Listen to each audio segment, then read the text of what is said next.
Good morning. Thank you for tuning into our devotion. And I'm glad that you're watching. And this morning, I'm excited we're continuing our series on the book of Proverbs. Going through the book of Proverbs, kind of verse by verse, passage by passage, not really skipping over a whole lot, if anything at all. And so this morning, and to jump right in, we're going to be in Proverbs chapter 1. In verse number 10 is where we'll begin.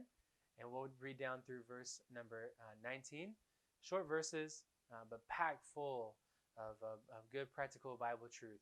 And so starting in verse number 10, the Bible says, "My son, if sinners entice thee, consent thou not. If they say, Come with us, let us wait for blood, let us lurk privily for the innocent without cause. Let us swallow them up alive as the grave, and whole as those that go down into the pit. We shall find all precious substance. We shall fill our houses with spoil. Cast in thy lot among us, let us all have one purse. My son, walk thou not in the way with them, refrain thy foot from their path. For their feet run to evil, and make haste to shed blood. Surely in vain the net is spread in the sight of any bird, and they lay wait for their own blood, they lurk privily for their own lives. So are the ways of everyone that is greedy of gain, which taketh away the life of the sinners thereof." And this is the first the first principle and commandment that Solomon gives his son in the entire book of Proverbs. And it's interesting that the first thing that he does is condemn evil, and then also say, look, stay away from the evil man, and don't have anything to do with them.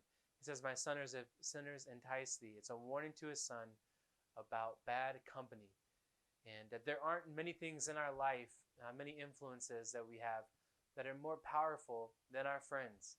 And it's been said, show me your friends and I'll show you your future.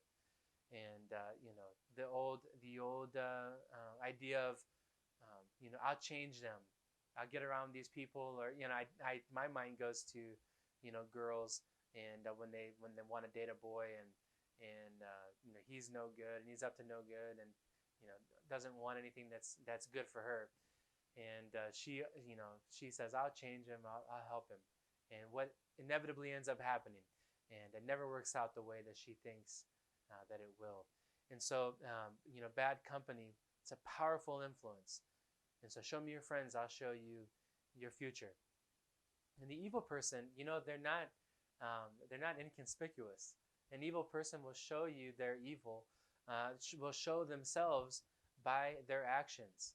All you need to do is pay attention, open your eyes, take the blinders off, and you can tell if someone has bad intentions or not. And so the wise person observes this and distances themselves from the wicked. And Solomon uses an analogy like a bird who's flying and sees free food but can't see the net that the food is in, right? And so that is what the person who does not look out for evil finds themselves, right? An evil person doesn't see the connection between their wicked deeds and the fate that destroys them. And their choices have consequences, and they can't see the consequences for their own greed. And so the promise that the wicked offers is money and belonging. And this is, Solomon makes this clear. He says, the evil will tell you, you can belong, you can be a part of our group. We'll cast into the same purse, and we'll all be one together. Cast in thy lot among us, and let us have one purse. And so they seek to take the lives and livelihood of others, but their greed takes their own. And so this is the principle found in Proverbs 1:10 through 19.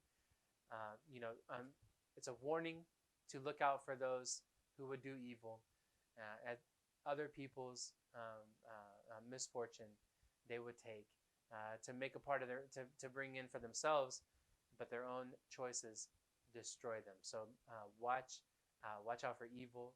And he says, "My son, if sinners entice thee, consent thou not." Hope you have a wonderful day.